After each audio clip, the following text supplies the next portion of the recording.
Today, on this episode of the Path podcast, I really wanted to talk about an attitude, a situation that I see happening far too often when it's related to Indigenous peoples. And then we got to talk about privilege, namely yours.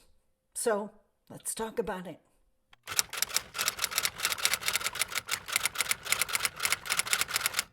Bonjour, Mishko Paganan Quain Adishnakas Mangdodem. Hi everybody, it's Sandy Boucher here once again.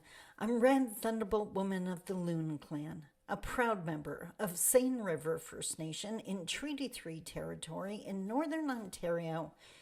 And today, as always, I'm focused on the interactions between non-Indigenous Canadians and Indigenous peoples. And do not get me wrong. I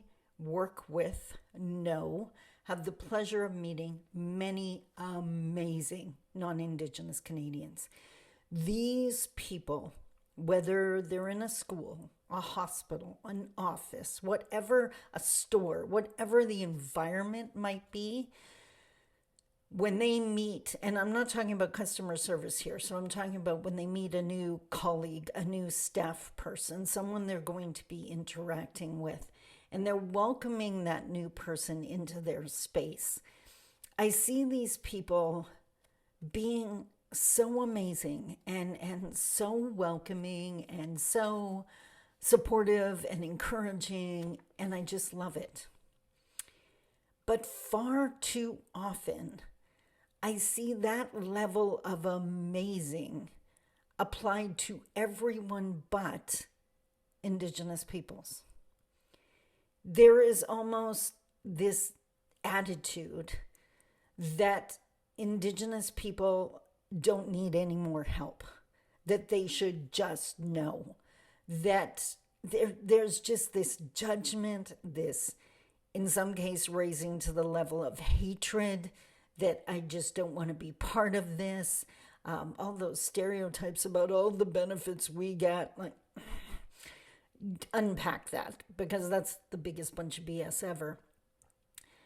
And I see this and I can't help, like today I'm asking, why do you do that? And don't tell me. I do not want to see that in the comments. Thank you very much. Have some consideration of how that would affect me. I want you to ask yourself that question.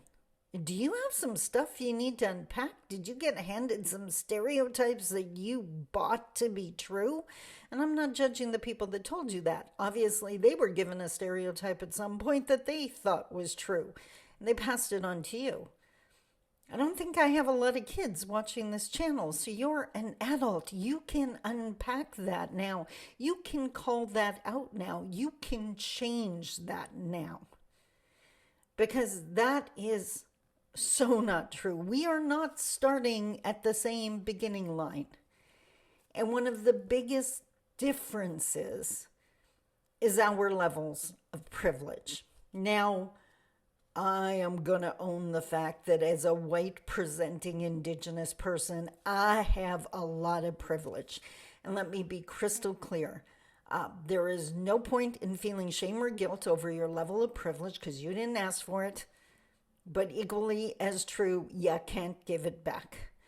All you can do with your privilege is help open doors for the people that don't have that privilege. So today what I thought would be really neat to do, I swear this just stands the test of time. I have sheets of paper here this time. I don't know when this came out, but it was quite a while ago. Peggy McIntosh wrote an article, a portion of a paper, and it was called White Privilege, Unpacking the Invisible Knapsack. And what she did, I want to be crystal clear here, she did not write this as a quiz for other people to do. What she did was wrote down 26 points that were true for her as a white woman. Her privilege. And what we've been doing with this for years is going through the 26 points and asking, is this true for me? And again, let's keep those defensive walls down. You didn't ask for your privilege. but you got to own if you have it. And more importantly, you got to realize or try to start imagining what life would be like for someone who doesn't have that privilege. Well, my hair is looking pretty funky today. Anyways, a little vain moment there. So I would grab a pen or pencil and just count on your fingers, whatever rocks your boat. But let's talk about your privilege, and I'm going to add in my commentary as we go through this. So the first one, now remember, Peggy is just talking about her world. What I'm asking is, does this also apply to you? So the first one, I can, if I wish, arrange to be in the company of people of my race most of the time. Yes or no? And you got to limit yourself to a yes or no. I can, if I wish, arrange to be in the company of people of my race most of the time. For me, my answer would be no. No, I could do it. It would take some serious work because I'm not living in the middle of a First Nation community. I'm living in the middle of a Canadian city. Are there Indigenous people here? Yes. Could I go to one of my agencies, one of our Indigenous agencies, increase the odds of being around Indigenous people 110%, even though a lot of our agencies nowadays aren't even staffed by Indigenous people anymore? That's a rant for another day.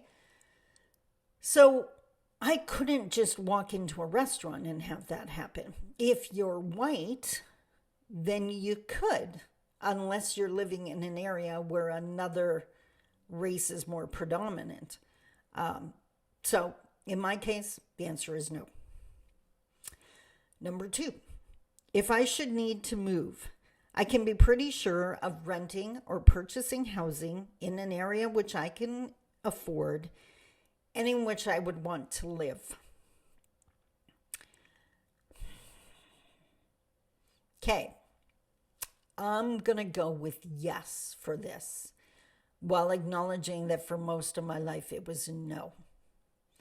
That what I couldn't, as an impoverished Indigenous person in Canada for so many years, I was not in safe spaces, and I couldn't afford to be in better neighborhoods, which is going to play into another point we're going to talk about in a sec. So again, yes or no for you, no shame or guilt.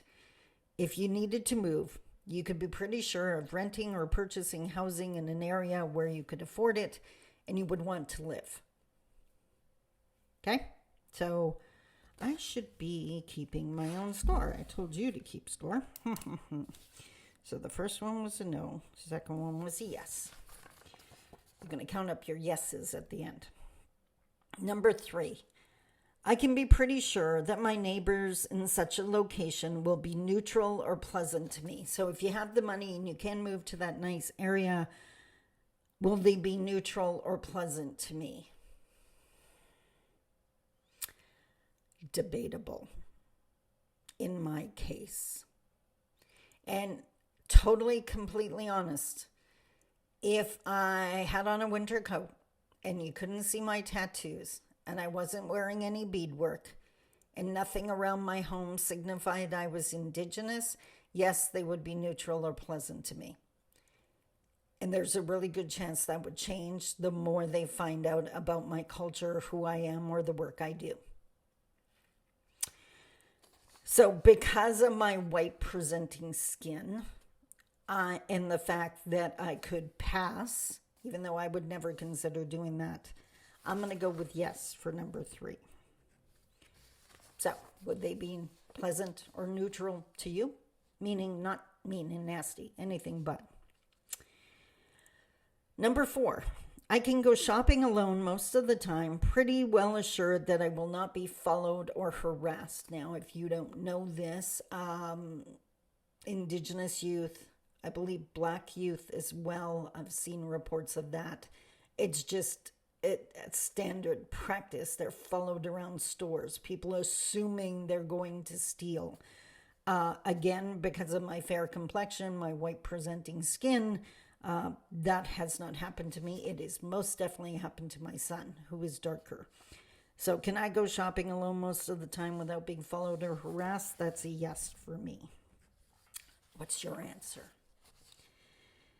Number 5, I can turn on the television or open to the front page of the paper and see people of my race widely represented. That's a no for me. Unless I'm watching APTN, Aboriginal People's Television Network, if you didn't know. Yeah, I might see one story on the news about nearby First Nation community. I could watch a sitcom. I could watch any of those series. You don't see Indigenous people unless there's one episode that happens on a reservation. So yeah, that's a no for me. Now, what about you? If you're non-Indigenous, if you're white, that's a hell yes, because that is still predominantly who's on TV. And if you want to argue that, you need to go unpack that. This is not the space. That's if you don't want to own reality, that's something you got to work on. That's not up to me to change. Number 6. When I was told about our national heritage, or when I'm told about civilization, I am shown that people of my color made it what it is. That's a hell no. I mean, historicizing Indigenous people, yes, they try to keep us in history, but this part of history used to drive me nuts when they would show those heritage pictures, I think they called them. And it was all the forefathers in a room discussing how they were going to create the country. I didn't see any chiefs in that room. And that always bothered me. So again, if you're non-Indigenous, white, European settler descendant, all of those, then yeah, of course, every part of the history books is your part of forming Canada. We got eliminated. So that would, if you're one of those people, that's a yes for you. Definite no for me. Number 7, I can be sure that my children will be given curricular materials that testify to the existence of their race. I'm still saying no on that one, even though it's getting better. God, when I was in school, we talked about TBs. We talked about Indigenous people out on the prairies chasing buffalo, Indigenous building totem poles in the West, and that's it. Now move on to the important history. It's getting better, and it's definitely getting better. And my daughter's observation, when she got to university, now you really start seeing the discussion. And she came home one day and she said, how come I had to wait to university to be taught or have a discussion about who I am? Good question. So again, everything about textbooks and curriculum are non-Indigenous European settler descendant. I mean, the fact that they're in English or French proves that. Right? So that would be a yes for you guys, a no for me. 8, unless of course you're Indigenous, then it's a no for you too. 8, if I want to, I can be pretty sure of finding a publisher for this piece on white privilege. Meaning, you got to imagine for a second, you wrote a piece on white privilege. Could you find a publisher? I am going to go with a yes for that one, only because I have 4 books out. I'm well known in this space, so I think now I could get a publisher. 20 years ago, before this career, no. An Indigenous perspective on privilege, no one wanted to hear that. They do now. This is a great and wonderful thing. So I'm saying yes. If you're a European settler descendant, yeah, I'm pretty sure you could find a publisher to publish your books, even on white privilege. That probably opens the door for a bunch of horrible people to write their opinion on privilege. Can I just throw this in there? There's a huge difference between opinion and fact. And in this day and age, 2024, people seem to be confused on that. They think that their opinion is just important. And what drives me nuts is when their opinion is about something they have no experience with, know nothing about, didn't get educated, do not have the lived experience, and they still think their opinion's valid. What? Yeah, little rant there. Number 9, and by the way, well, we'll talk about that at the end.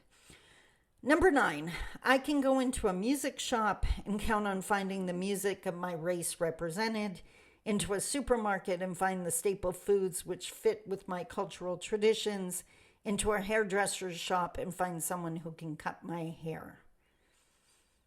Okay, so I'll unpack this, but I'm going to go with a no on this one. First one, I can go into a music shop and count on finding the music of my race represented. Better than it used to be. I can go in there and buy like a powwow CD, right? Like Northern Cree comes to mind. There's so many amazing traditional drum groups. So that one's, you'd have to look for it, but it's there. Into a supermarket and find the staple foods. No, I'm not going to find moose. I'm not going to find deer. I'm not going to find beaver in a supermarket because they're not regulated. They're not controlled. Into a hairdresser shop and find someone who can cut my hair. Well, you may not realize, but Indigenous hair is really super thick. So a lot of those fun styles where your hair looks wispy, that's not even possible. And if you don't cut it right, it's not going to lay right. Years ago, I actually took training. I thought I wanted to be a hairdresser, and I learned how to cut hair. And the people that came to me to cut their hair were always Indigenous because I knew how to handle their hair. So that's a no on me. So what about you? What about you? Number 10, whether I use checks, credit cards, or cash, I can count on my skin color not to work against the appearance of financial reliability.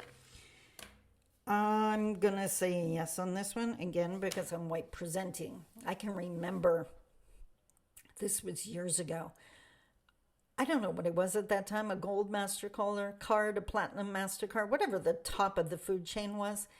And my sister-in-law, who is status, Indigenous, presented her like platinum MasterCard with her status card to make a purchase. And the clerk actually asked her where she got the credit card from. I thought my sister-in-law was going to go over the counter at her. So that's what this is talking about. If, I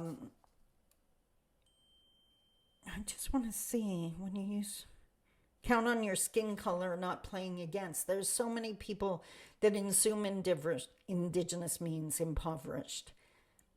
That should not be an assumption that's made. Is there a high percentage of impoverished Indigenous people? Yes. There's also a lot of incredibly successful Indigenous people. Don't make assumptions. So for me, yeah, my skin color is not going to play against that because they don't think I'm Indigenous. I get that shocked expression when they see my status card and you don't look Indigenous, which is another video completely. Number 11, I can arrange to protect my children most of the time from people who might not like them. That's a hell no. Yeah, Indigenous kids in schools, unless it's an Indigenous specific school, bullied, attacked, ostracized, like horrific. And which is why I love that my grandkids are homeschooled. Just going to eliminate that. I have serious issues with the education system. Serious issues. In the same way that I have an issue with the children's aid foster care system. If you can't keep my kids safe, you don't have the right to look after them. And our education systems are war zones. No child should be in that situation. If your child cannot conduct themselves in an environment in a respectful way, they shouldn't be there. Teach your kid to be part of society. Doesn't mean they have to be a little minion doing what they're told and saying nothing. But you learn to get along with people unless you're going to go live on an island by yourself. Today's a day of rants, isn't it? Okay, I didn't see that coming. Number 12. Oh, this one. I can swear, or dress in secondhand clothes, or not answer letters without having people attribute those choices to either bad morals, poverty, or the illiteracy of my race. If your race gets judged because you choose to wear secondhand clothes, swear, or not answer an email, that's what this is talking about. So I'm gonna say yes, I can do those things, and people just assume I'm busy now. There was a time that it was definitely attributed to the fact that I was Indigenous and didn't know better. I had no manners. I wasn't civilized. So that's improved as I am living proof this score can change. Number 13, so we're halfway through. I can speak in public to a powerful male group without putting my race on trial. That's a heck no. We're not there yet. I have done those keynotes and been challenged. What about this? What about that? Why do you people do this or that? So my race does get put on trial, and it's not flippin' fun. So if you've never been cornered and had to explain European descendants, then you have this privilege. Or whatever. I'm going to assume you're a European descendant. Okay, number 14. I can do well in a challenging situation without being called a credit to my race. I'm still giving myself a no on that one. I hear it all the time, like, wow, you're so outspoken, you're so confident for an Indigenous person. That credit to my race. Anyways, yes or no? Can you do it without being told you're really confident for a white person? 15. And by the way, I'm assuming most of my audience are non-Indigenous because that's what the stats show. If you're Indigenous, I'm going to assume your experiences may be closer to mine. They may be even worse than mine because white presenting again. 15. I am never asked to speak for all the people of my racial group. So if you're never asked, it's a yes.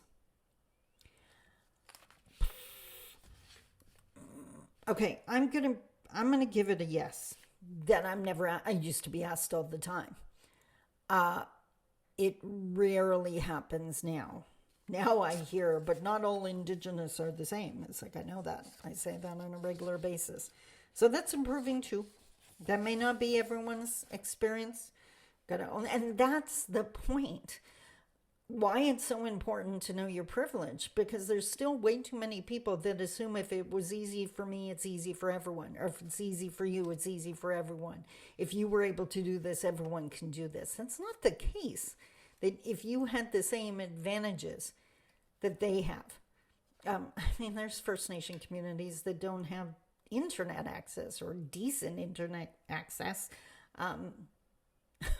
That's privilege or lack thereof. Number 16, I can remain oblivious of the languages and customs of persons of color who are the world's majority without feeling in my culture any penalty for such oblivion. That's a yes. That's just living in a colonial state, right? No one expects you to know what's going on. Like what's going on in Africa or their customs or the customs or traditions of anyone outside of white Christian. It's not expected. If you do, that would be cool, but if you don't, that's fine. So yes, you can remain oblivious. Number 17, I can criticize our government and talk about how much I fear its policies and behavior without being seen as a cultural outsider. That's a no for me. If I say anything against the government, it's because I'm Indigenous and I'm condemning them and blah, blah, blah. So if you can do that, criticize the government, and they don't blame it on your culture, then that's a yes for you, just to be clear. 18. I can be pretty sure that if I ask to talk to the person in charge, I'll be facing a person of my race. No. There's not even enough women in leadership, senior leadership, C-suite, CEO, CAO, CFO, that kind of level. Never mind Indigenous, so no. But we're talking about race here, not sex. So if you're white, there's a really good chance you're going to see a white owner, manager, whatever. 19, if a traffic cop pulls me over, or if Revenue Canada audits my tax return, I can be sure I haven't been singled out because of my race. By the way, Peggy's in the US, so if you look at this, by the way, you can download this online. Just download this. She put it open source so anyone can use it.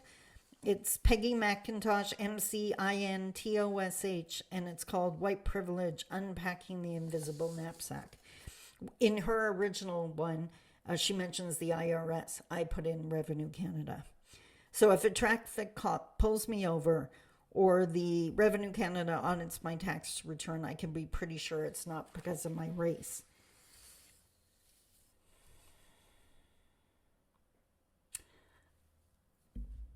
I'm going to go no on this, because if I get pulled over, okay, that's not got nothing to do with my race.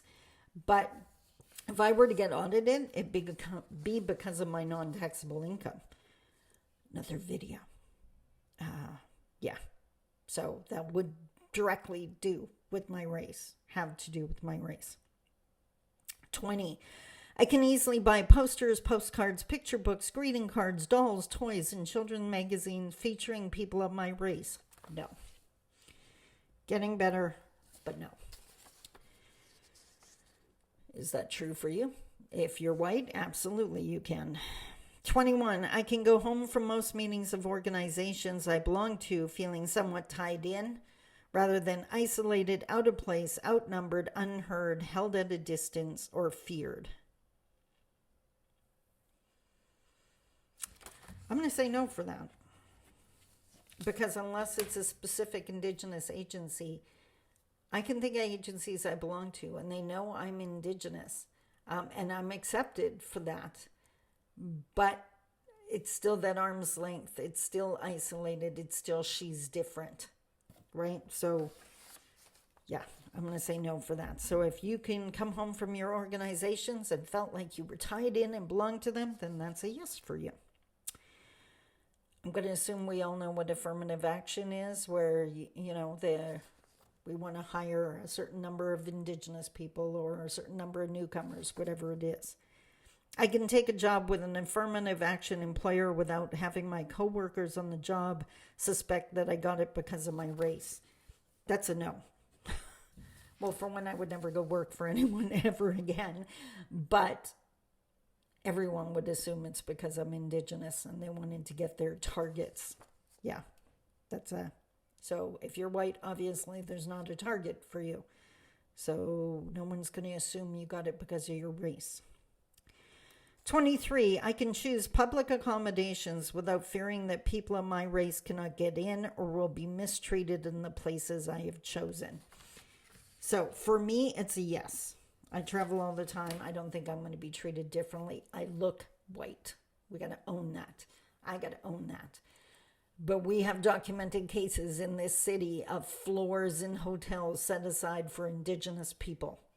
I have had business colleagues from other cities travel to the city I live in. By the way, I live in the city of Thunder Bay, Ontario, which is known for its anti-Indigenous racism, known nationally, and it's well earned.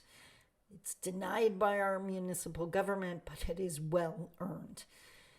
I have had colleagues coming in from Toronto or out west, and they can't believe front desk clerks at our hotels, how the attitude changes from talking to them to talking to an Indigenous client or customer or guest, whatever.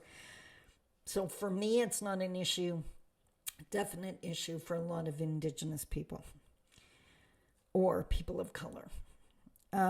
24, I can be sure that if I need legal or medical help, my race will not work against me. Well, that's not true. That's a no. And I was just watching a video on this the other day, how it's still documented, still proven in medical practice that for Black people, it's assumed they can tolerate higher pain. What? For Indigenous people, there are so many assumptions made. Assumptions that we're diabetic, assumption that we have high blood pressure, assumption that we drink, assumption that we're poor, like just bleh. So it does play against us. 25, almost done here. If my day, week, or year is going badly, I need not ask of each negative episode or situation whether it had racial overtones. So if your day went badly and you never think it's because of your race, you can say yes to this. I'm going to say no to that one, and it makes me really sad. Because if something goes wrong, it's often to do with someone hanging onto their stereotypes, judging, condemning, having to deal with the idiots, as I often say. Last but not least, if I could, this one blew me away when I first did the quiz, by the way. I can choose blemish cover, like foundation or, to cover your red spots, or bandages in flesh color and have them more or less match my skin. That's a yes for me because I have fair skin. Never even thought that for all those years, the little dark-skinned kids were wearing Band-Aids that did not match their flesh color. That's why Rihanna's makeup, it wasn't that long ago, within 10 years, that she came out with the different foundation shades, actually for darker skin. So out of 26, how many yeses did you get?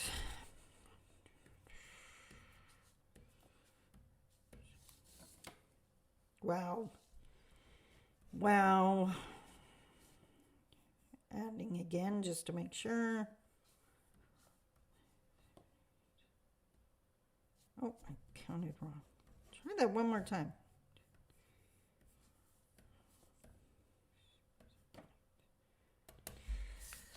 Look at me.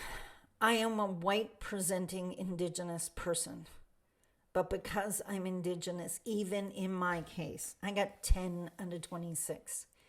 The story I wanted to tell you earlier is way back when I had my TV show, The Learning Curve. I got a girlfriend to come on the show with me, and we each did the quiz beforehand, didn't talk about it, and revealed our answers on the program.